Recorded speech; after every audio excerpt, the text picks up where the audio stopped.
Dr. Fields, tell us about the migration in the 1800s of Black Bahamians to the United States and ultimately Coconut Grove. Like most parents, many of the Bahamians wanted their children to have a better life and to get an education.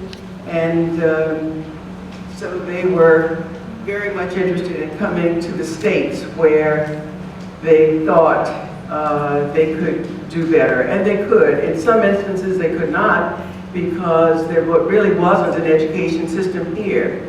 But they were interested in trying to get something for their children. The economy, of course, is the big thing.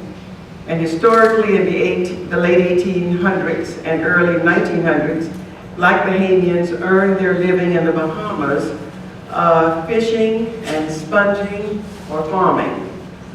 Spongers, of course, were the black men who were great swimmers, who would dive into the water and get the sponges and harvest them and bring them up.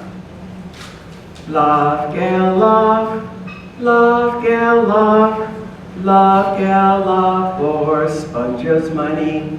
They told me to keep my day job.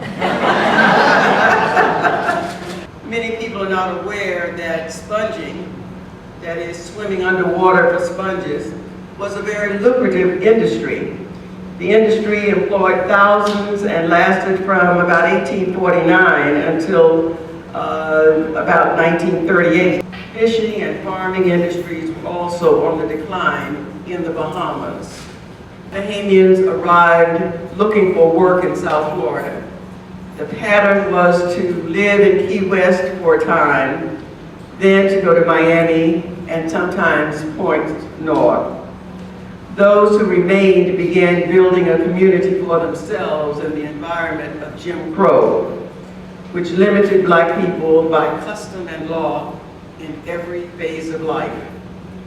During this time, blacks were primarily servants, the men day laborers, and the women domestics. Blacks were not allowed to vote and were excluded from participating in government or the city's white society.